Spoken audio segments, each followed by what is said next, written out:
Hey, it is Friday afternoon, and I thought it would be really fun to do an unexpected, unplanned, unscheduled, a lot of things. Ask me anything. And I think because I didn't talk about it at all, I haven't tweeted about it at all, I haven't shared it at all, I think it's going to be kind of small, which might be fun because then if there's a handful of people that get a notification that, oh, there's an Ask Me Anything, we'll probably get to have a fun conversation.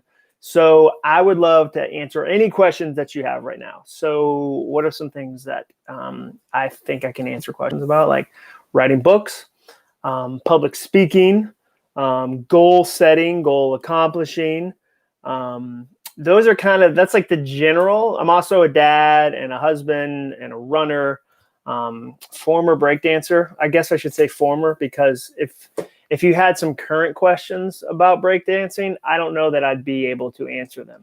So if you have any questions, there's anything I can help you with, I'd love to answer some questions. If you don't ask any questions, I'll probably just grab things on my desk and say, this is a thing on my desk. It'll go from a Ask Me Anything into a this is a thing on my desk, because I have a lot of things on my desk right now. And I'm always really curious about what other people have on their desks.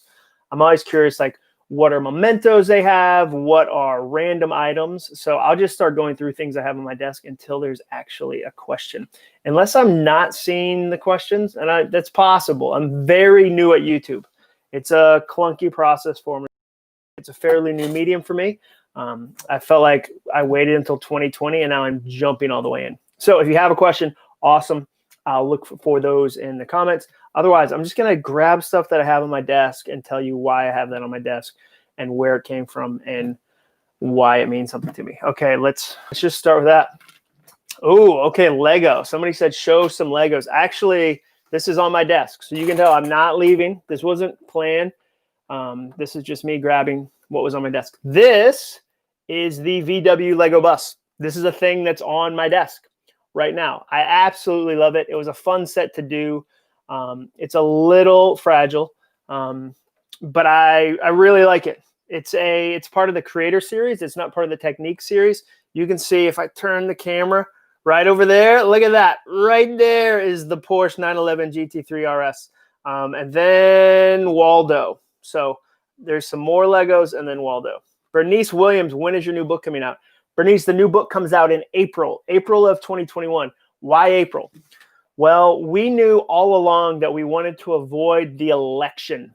Like, unless your book is about the election, this fall, at least in America, is going to be, I think the Latin phrase I'm looking for is hot mess. It's going to be a hot mess. And you don't want to release a book into a hot mess if you can avoid it. Fortunately, we had the time, so it'll come out next spring of April 2021. Kyle Morrissey, who's your favorite Avenger? Can I start with who are my least favorite Avengers? Like, I'm not a huge, is it Hawkeye? Is he the guy with a bow and arrow? There's a scene where maybe it's the first Avengers when they all go back to back and you've got like the Hulk and you've got Thor and Captain America and all these people with like tons of powers. And then like Hawkeye like pulls his bow and arrow and you're like, what? He pulled his bow and arrow? That just doesn't seem like an exciting superpower to me. Like, that seems accessible. Like I could buy a bow and arrow today. I mean, don't get me wrong, I'm going to need to train. He's just not my favorite. I guess my favorite, I do like the Incredible Hulk. I've always been more of a Batman guy than a Marvel guy. I have a bunch of, this will be like the turn right there, that shelf, like the shelf that's on the same level as the Lego Porsche are graphic novels. I have a bunch of graphic novels. And I'll tell you guys a funny story. My wife and I went to dinner with another couple that we'd never gone to dinner before. So it was like a new couple, and it's challenging to make like couple/family friends. When you have kids, here's what happens. You end up needing to match everybody. So like, if you're married or in a serious relationship, do you have couples where like the women get along, but the dudes are just there to talk about sports? Like the women love each other and they go on long walks and they're crazy about each other. And then the dudes are like, I got to hang out with Francis. I just pulled that name out of thin air because if I said like a common name, that's probably a friend of mine who has that name, and I don't want him to think this is about him. But you have to match each other. And then like with your kids, it gets even harder because then like you're matching a husband and wife, and then kids too. And like you can have friends that you love hanging out with, but they're raising jerks. They're just flat out raising monster kids. And you're like, we can't all be together in the same spot. So we out to dinner with this other couple. They're awesome. We were talking about favorite hobbies. And I mentioned that I like graphic novels, and it got super awkward. And my wife jumped in and was like, no. He means comic books. They thought when I said graphic novels that I meant like erotica, which is understandably awkward. Like they thought I was like, man, I just love 50 Shades of Grey. Like not for the plot, just for the graphicness. Like they thought that I was saying that. So it's super awkward because I forgot people who went to the prom don't know what a graphic novel is. Like they weren't a nerd. So I love graphic novels. Brandon, what is your new book about? My new book is about overthinking. Me and a PhD asked 10,000 people if they struggle with overthinking, and 99.5% of people said yes. And if you're an author and you bump into a topic that 99.5% of people say yes about, you write that book. And I overthink. I think it's one of the most expensive things companies invest in without even knowing. And so I spent 2 years really figuring out, okay, what do you do with all that overthinking? How do you turn overthinking from a super problem into a superpower? And I can't wait for it to come out. So if you're an overthinker, if you're married to an overthinker, if your parents are an overthinker, I think this book is going to help a ton of people. Brad McClure, my daughter just turned 14. Any parenting advice for raising a teenage daughter? Yeah, so one, don't believe the lie that the teenage years have to suck. They're going to be challenging. Like every year is challenging in its own way. But I think as parents, we've bought into this cultural lie that like, oh, teenagers are the worst. Or like, I had so many people tell me like, oh, your kids are going to hate you when they become teenagers. I think that's garbage. I think that's self-fulfilling garbage. I love my teen daughters. They're super fun. And it's a new season of fun with teenagers. I will say one thing about phones. I need to do a video about what age should your daughter get a phone, or what age should a teenager get a phone? Because I was super self-righteous about it. I was like, my kid's not getting a phone till they're 16. Like I had all these opinions. I didn't have a teenager yet, just tons of opinions. I was the person, and I was the person you meet that doesn't have kids that then gives you kid advice. That's essentially what I was doing. Like, do you have a friend that's like, here's what I would recommend. They have no kids, but they're going to tell you how to raise yours. That is no bueno. So anyway, I'm telling everybody, my daughter's not getting a phone until she's 16. And then one day when she was 12, my wife pointed something out. She said, I wish Ellie had a phone. She's the only one in her small group. She's in a small group from church who doesn't have a phone. So she missed the text encouragements they send each other all week. So she was on the outside. And that was realized that I had an old school mentality when it came to phones. I was like, I didn't have a phone. She doesn't need a phone. People just call like on the house phone. One, we don't even have a house phone. Two, no teenagers calling on a phone. Like they don't even talk. They barely text message now. They use Instagram direct messaging. So we got our kid a phone when they were much younger than I thought, and it's been great. It's been a great connection point. So one thing I'd say is be really smart about the phone. Here's the thing. You have to decide based on the kid. Some kids aren't ready. In the same way that like some 16-year-olds you meet, you're like, ooh, you don't need to drive until like 17. You got a little bit of growing up to do. Some kids, you're like at 15, I could see them driving. I get it. So it depends on the kid.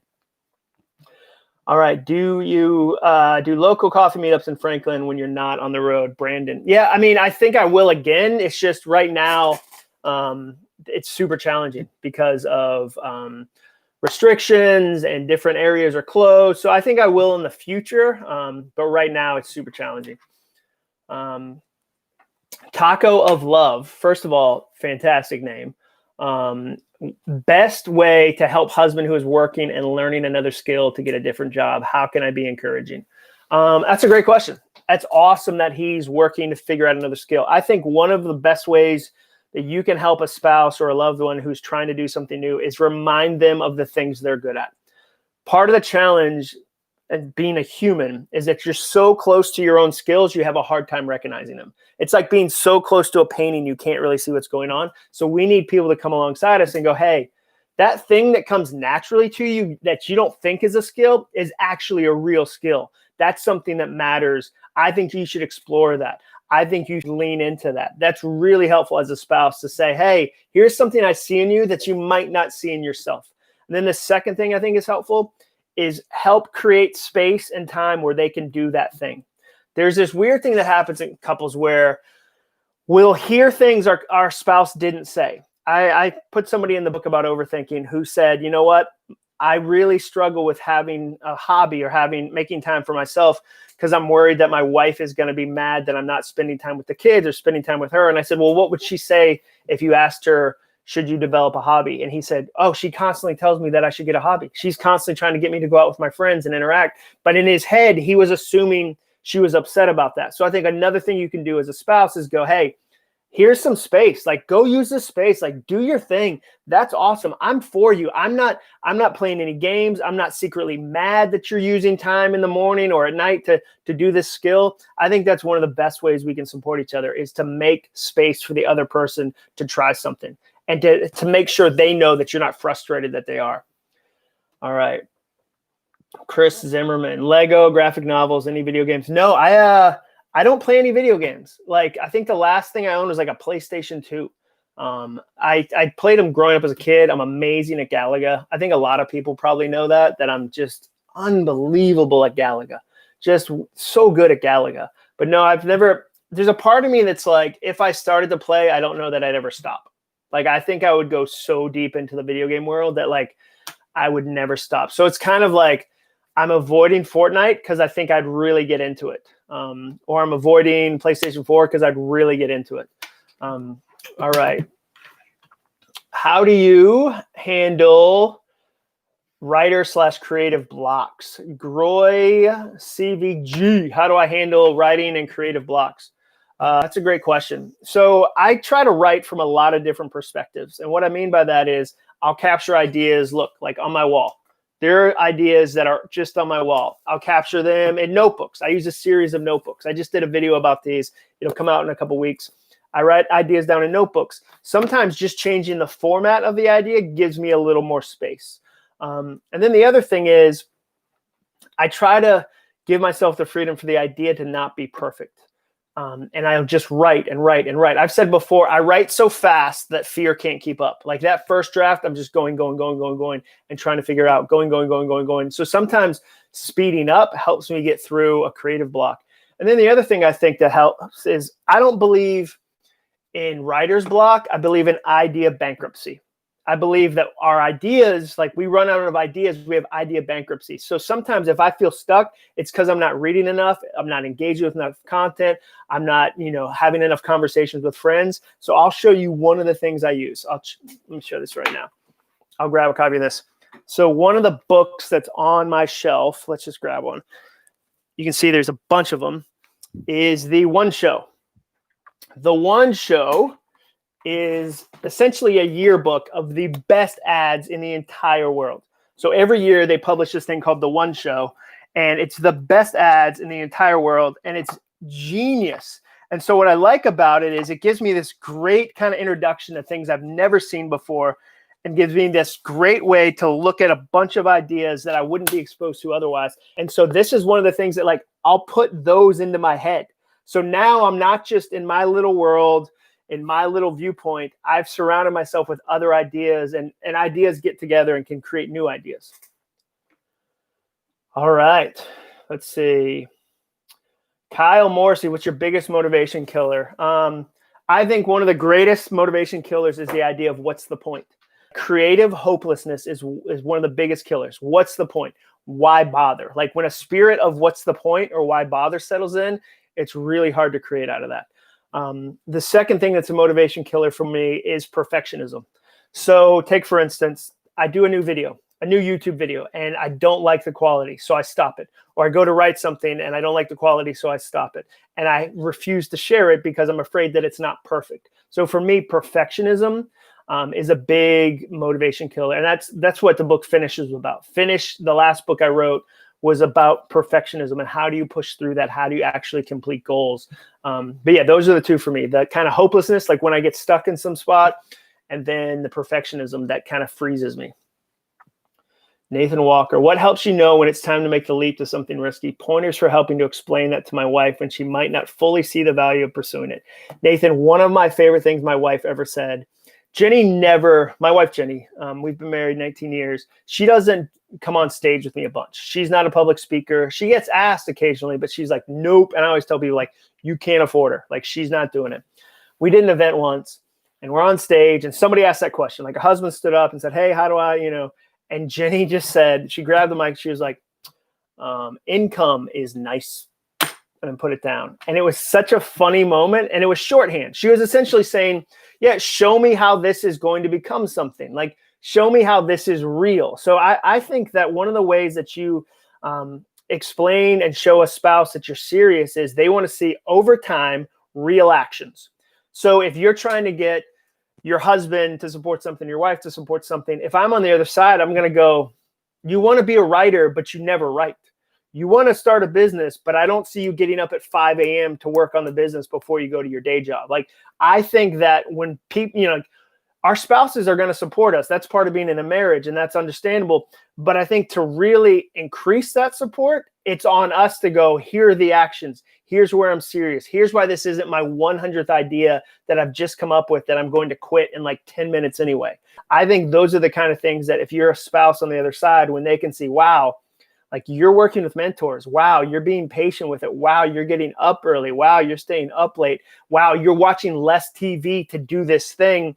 It's hard for them not to support that because they can see all this evidence. Brandon, are you familiar with Dr. Henry Townsend and his work on boundaries? Yeah, Cloud and Townsend are great. I have John Townsend's a friend of mine. We had lunch probably like maybe a year ago. Love the book Boundaries. Boundaries, that's one of the things they say in Boundaries. That idea that I just talked about is sustained change over time, like sustained actionable change over time versus just going, I'm going to do better. Like, no, like, here's 6 months of me and real action. So yeah, love that book, Boundaries. It's the kind of book that I could read every year and really benefit from. Ooh, Caitlin Campbell. I'll make a note of this. Caitlin Campbell, great question. Will I make a video one day of what needs to be in a book proposal? I actually 100% should do that. I'm going to write that down right now, Caitlin, because I have a lot of ideas. I actually have a list that I think should go into every proposal. I just did a proposal recently. It's the best proposal I've ever done. It was for my 7th book, so I've had some runway to learn how to do them better. But Caitlin, the answer is yes. I will 100% do a book proposal video. What goes into a book proposal? That's a great idea. If there's anybody on here right now that wants to say, hey, I want a video about blank, like, let me know. Like, I would love to create content that's going to be helpful for you guys. That's going to be something that you enjoy. So, and again, I'm new to YouTube and I want to serve the ideas that you guys think are interesting. So let me know. Book proposal YouTube video. Great idea, Caitlin Campbell. Taco Love. Okay, let's see. Was that good to know? Because he does feel guilty for working on his skills, even though I tell him he's good and he'll make up for it later if he still carries the guilt around. I get it. Marcus, what's the most ridiculous animal on the planet other than a cuckoo? Ooh, you know what? I'm not a huge fan of the Portuguese man of war. Like, if we're thinking through, like, maybe ridiculous means silly, but the Portuguese man of war just sucks. Like, I guess any animal whose last name is war, like, that's a pretty good sign that things are going to be terrible. So if you said to me, John, what are some animals you're not a fan of? Portuguese man of war it's pretty high up on the list as far as being an animal that's terrible. Awesome, Kyle. I'm glad you're like finished. Let's see. Brandon, appreciated meeting you 3 times over the years. Thanks for all you do. Awesome. All right. Business brainstorming, Bernice Williams. Yeah, that would be fun. Echo the request about more parenting videos. Perfect. How to submit a book to a publisher.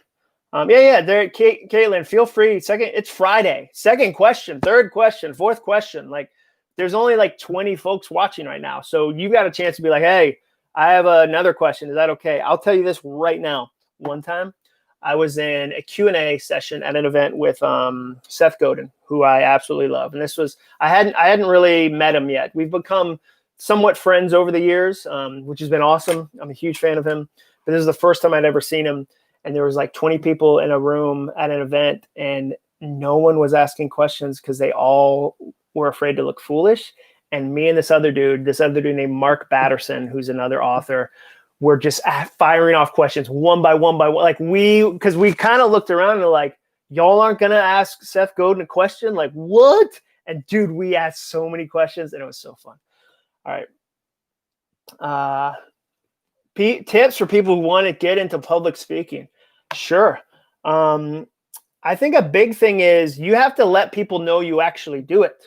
It's kind of like anything else. Like if you said to me, John, I have amazing strawberries. Like I grow the best strawberries, but nobody's buying them. I would say, well, does anybody even know you have the best strawberries? So a big part of public speaking is getting out there and letting people you even know do it. I really, really like from a like, how do I become a public speaker kind of perspective?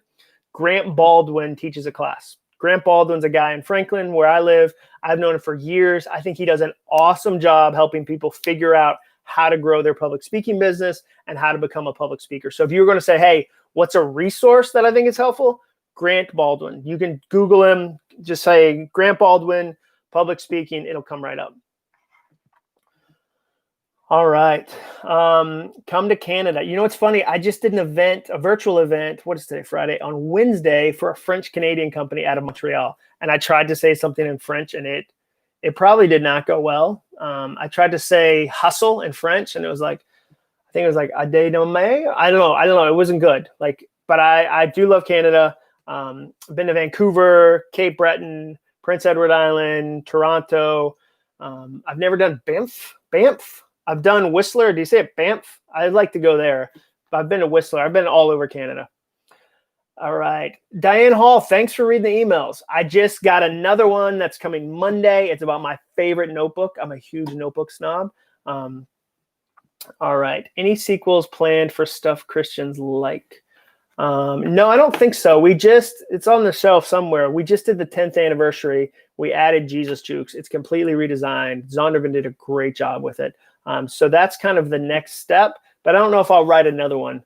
I felt like with that content and topic, I had done what I wanted to do. Like it was hard to walk away from it because it was like the blog was still going fairly well, but like I'd done like, I think we counted 2 million words about stuff Christians like. And I was like, dude, eventually you have to be like, that's a wrap, homie. That's a wrap. Like it felt like I was on like the 50th blog post about like, you know, what's crazy about worship leaders? Their shoelaces. What? Shoelaces? That's crazy. Hillsong. Like it just felt like I was kind of like thinning out the topic. So I love the book. I love the new one. Zondervan just redid it. It's gorgeous. They did a great job. Pick up a copy of that. But I don't know if we'll do another one. Ooh, Marcus. What outdated slang do you use on a regular basis?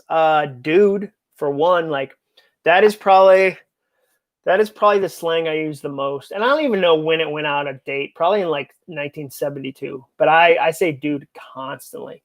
Like is like dude, I say dude all the time. That's definitely the one. Boy, my voice cracked there like Bobby Brady. Like what changes?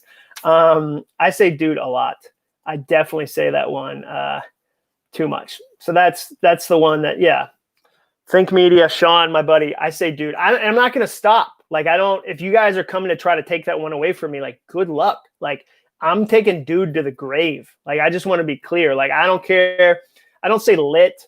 I don't say savage. Like I think those are old.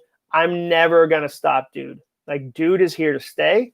I say gig for speaking engagements. Maybe that's a bit slang, but I just like that word. I'm a big fan of dude. Oh, that would be a good video, knowing when to wrap something up. Like when do you end something? Yeah, that would be a challenging one. I don't have any events coming up in DC right now. It's such a weird situation with public speaking. 50% of my business is public speaking, and that's not happening right now. I'm doing a ton of digital events and like virtual. The best thing for me this season has been my speakers bureau, Premier, are in the same town. So the way my kind of job works is they interact with Microsoft and they pitch 3 different speakers. And if I get that gig, then I go to Microsoft. That's changed. So now they're booking me for virtual events. But what's fun is they're right down the street. So they have a dedicated tech person. They have a studio, and I'm plugged into their internet, their Ethernet. Like, I don't know if you've been at home using your own Wi-Fi. Like, our neighborhood is like, we have like Amish Wi-Fi. I think there's like somebody is churning butter and also providing our Wi-Fi. So it's not the best. And I plugged in the other day at the speakers bureau to like directly plugged in with the Ethernet, and it was like, wow, like the best. Oh, it was pure grade, just pure grade internet, and it was so fast. Like, I was uploading stuff, just like what, and then at home, I have this Wi-Fi that's like, like our Wi-Fi is like, this is a whole file. You want to do a video? Oh, where am I? Okay, if you say so. But yeah, I love like pure plugging it, like a plug-in internet. That's the good stuff right there. That is the good stuff. Tips for following up with your second strong book. First book, YouTube Secrets Did Well, 40,000. That's awesome. So, Sean, I'm going to tell you the 3 things that I think go into every amazing book. And I need to do a video on this. I'll do a video. I'm going to draw it. Like, I'm actually going to illustrate it for you. This is the 3 things I think every amazing book needs.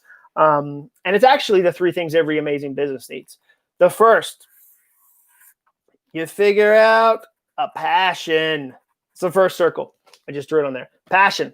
Like something you care about, something that's deeply intrinsically part of your life, something that you're crazy about. Like for me, I try to find a question I'm going to spend years answering. Like, it's so fascinating to me. The second thing I look for need. What do people need? What are people actually talking about? What do I feel like my audience needs? What do people that I'm serving, I'm interacting with, I'm getting questions about, what do they need? The third thing, is market. What's in the marketplace right now? Like, are there 1,000 books about this already? Are there 10 million books about this already? And here's why you need all 3. Let's say you have passion, like you're crazy about this thing and you see a need and nobody's doing it in the market. The market's completely empty. But if you only have need and passion and well, like, let me say it this way. Let me say it a little clearer. Let's say you have tremendous passion for something and you see nobody serving it in the market, but you don't see a need. Do you know what you have? You have a hobby. If you have a tremendous passion and you want to start an albino ferret YouTube channel, you're like, dude, nobody is doing albino ferret content. They're just not. But there's no need for it. That's a hobby. And it's fine to have a hobby. It's just you're not going to sell a lot of hobby books. So you have to find need. Let's say you have tremendous passion. You find a need, but it's already oversaturated in the market. You know what you have? You have a cake pop. You have a cake pop. If you told me today, John, I got a crazy idea. I'm going to do cake pops. I'd go, oh, dude, we have those. We've had those for like 10 years. By the time it's at Starbucks, we've already had it. If you told me, okay, I've got tremendous need, tremendous market, but I don't have any passion about it. Do you know what you have? You have a day job. You might make money on it. You might fill a need, but it's going to feel like a day job because you don't have any heart. You need all 3 of those. That's how I wrote Finish. So Finish, the blue book on the shelf. I looked at my own life and was like, wow, I don't like how often I start and never finish. I don't like that I have 100 URLs on GoDaddy I've never done anything with. I have a need. I have a passion in my own life. I'm curious, can I learn how to become a better finisher? First thing, has a passion. Second thing, okay, do people need that? And I started to talk to people. I started to interview people, and people started to come up to me and they go, dude, I liked your book start, but I've never had a problem starting. I could start 1,000 things tomorrow. I could start a diet. I could start writing a book. I could start a business. How do I actually finish? And so I started to see, okay, wow, there's a need. And then I started to discover market. and I went to Amazon. Easy way to test market. Market is the most the easiest thing to test. Typed in Finish on Amazon. The only thing that came up was dishwasher detergent. If you go to Amazon right now and look for Finish, I'm like 100th in the rankings. It's dishwasher detergent. I realized, wow, we all talk about the beginning of projects. We don't talk enough about the end. And so once I had those 3 things, I was able to go, that's a book I'm going to write. So if it was me, Sean, I'm looking for passion. Where's my expertise? Where's my heart? Where's a question I'm going to chase for years? 2, what do the people in my audience need? How do I serve that? You always have to go need. If you don't expand your passion to need, it only stays you-sized. Just one person into it. You always have to go, how do I serve an audience? How do I serve an audience? Third thing, is it oversaturated in the market? And even if it is saturated, can you find your spot? Can you find your niche? Because for me, like, I know there are people that have written books about finishing, but I'm going to use humor. I'm going to use personal stories. I'm going to find my niche. So even if you have a bunch of competitors, you can always figure out your niche. All right. Kyle, my wife is curious. What is your Enneagram type? What do you guess? I'm like, tell me in the comments. Everybody tell me, like, if you're into the Enneagram, it's kind of like Myers-Briggs, but it sounds like more ancient, I guess is a way to describe it. If you're into Enneagram, what do you type in? What do you think? Just guess. I'm curious. You've seen a video. You've seen a couple minutes. You've probably seen some of my stuff. Maybe subscribe to my channel. I would love if you subscribe. I guess the bell is really important. Like, if you could just like ding that bell, that'd be great. But I'm curious, what do you think I am? I'll answer another question. What city is better for speaking gigs, Atlanta or Nashville? Oh, you know what the answer is? Dallas. Curveball. You gave me 2 options. Whoop, just gave you the best. I would say in the last 10 years, I've done more events in Dallas than any other city in the country. It's also my answer when somebody goes, what's the best queso in Nashville? The answer is Texas. Where's the best queso in Nashville? The answer is Texas. I do so many events in Dallas. Torchy's, love Torchy's. I don't know why I kiss the sky because it's still alive, but I do love Torchy's. Nashville's really fun because it's local. Atlanta's so spread out, it can be challenging. The traffic, honestly, in Atlanta is so dominating that sometimes it can be challenging. Emila, I'm sure I mispronounced your name. I'm sorry about that. Do you have TikTok? I don't. I don't. Maybe someday. Sometimes I feel already overwhelmed at the number of platforms I'm trying to juggle content on. So I don't know if I'm ready to commit to TikTok either. And the video, it feels like it's a lot of like dancing and like a lot of doing stuff. Like, I don't know, like, would that have been a good video? I don't know if that's good content. I don't know if that's helpful. Maybe that would have been great. I just don't know. My daughter did have a video go viral on TikTok, which was hilarious because she texted us and said, hey, I just wanted you to know this went viral. I'm not accepting a bunch of strange requests. I wanted you to hear it here first. And like, so that was kind of funny to see her blow up. And then this is my oldest daughter. She would walk around the house for a couple weeks after and be like, well, Dad and I understand how it's like to be an influencer, as we're both influencers. So we understand it in a way you probably don't. Like, it was so funny. All right. I know you're tall, but do you dunk? I think I've touched the rim of a basketball hoop like twice in my life. I spoke to the Lehigh men's basketball team yesterday. I did a Zoom with them. CJ McCollum went there. He plays for the Trailblazers. Awesome school, awesome team. And the first question they asked was, and this is so funny, they said, what's the best part of your basketball game? And I was like, if you see me at a park, you should make fun of me.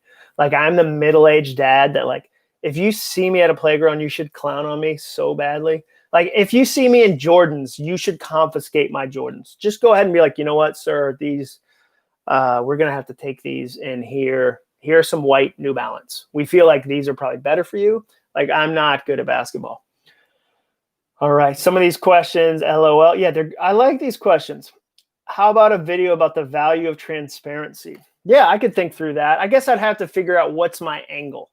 I think sometimes people use authenticity and transparency as like a gimmick, and it comes across like sometimes we swing back and forth. We're like, you're not transparent at all. And then somebody's like, you see somebody, they're like, hey, I want to tell you about something terrible that happened to me 19 years ago. And I'm going to go into graphic detail. And you're like, I was trying to figure out, how do I write a book proposal? I don't know that I need all that transparency. So I'd have to think through, like, what's my angle on transparency?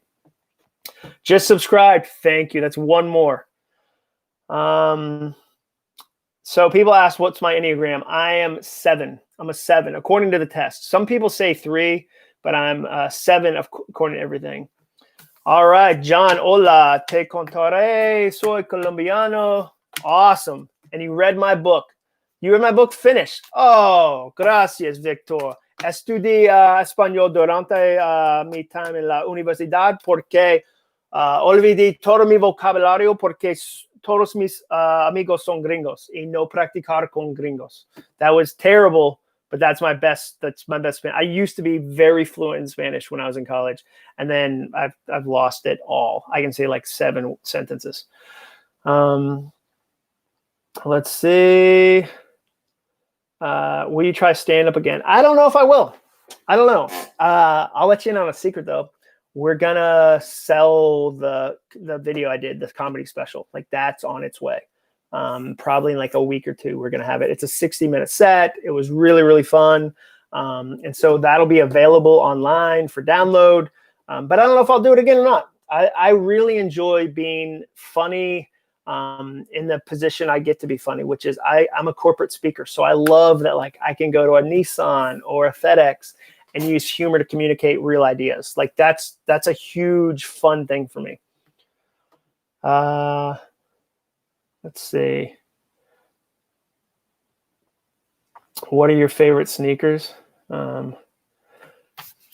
What are my favorite sneakers? Nike. I'll show you the weirdest sneakers I have. They're right. I'm just going to touch them. That's how close they are. Boom. I love these sneakers.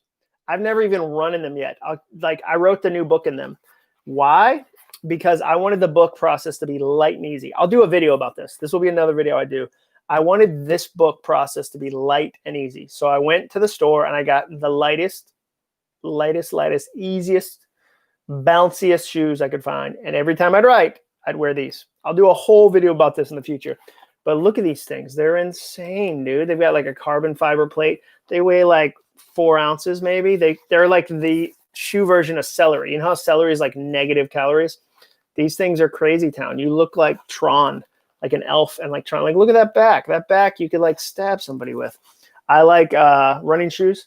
And then I have been wearing these shoes too. What? And I still haven't worn these outside really. These are just like my indoor, like, I'm going to run in these eventually, but I really like how white they are. And I'm having a hard time as a perfectionist getting these dirty. All right. I'll do like one more question. We did 37 minutes. I almost said 37 hours. That would be too long of a video probably. I don't know much about YouTube, but I feel like if I did a 37-hour video, I don't think that would be good. Not yet. Maybe when I have like a ton of subscribers, like 7,000. That's the next goal, 7,000. We're building. All right. Are you going to do another podcast?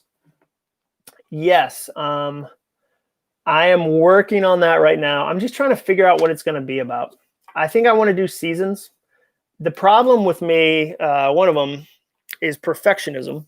And so as a perfectionist, I don't know if this ever happens to you guys. When you start something, do it once, you feel like you have to do it for the rest of time. Like, if you do it once, you have to do it for all of eternity. So it makes you really tense to start something new because you're like, what if I don't do it for the rest of time? Or like, if I commit to this, do I have to commit for the rest of my entire life? So when I think about podcasts, I'm like, if I do a weekly podcast, do I have to do 1 billion episodes? And so I'm really looking at it and going, okay, could I do a season? Like, I want to do a podcast around the release of the new book. So YouTube's part of the plan. I've been leaning into YouTube. And then podcast is part of the plan too. It'll probably happen in like August-ish. So, well, guys, awesome questions. I didn't tell anybody. I just thought it'd be really fun to do this. I'll keep doing things like this. I'm going to keep creating YouTube content that hopefully is really, really interesting, really, really helpful. If you ever have a video you think I should make, comment on one of the videos and say, hey, this was a fun topic. We'd love one more, like, or what about this video? I would love to create some specific videos. Somebody today, Caitlin, said, what about a video of what needs to be included in a book proposal? That's awesome. I will totally create that video. I wrote that down in ink, like permanent ink for Caitlin. I'm going to create that video. So have a great Friday. Thank you so much for watching. I'll keep doing these. I appreciate you subscribing. See ya.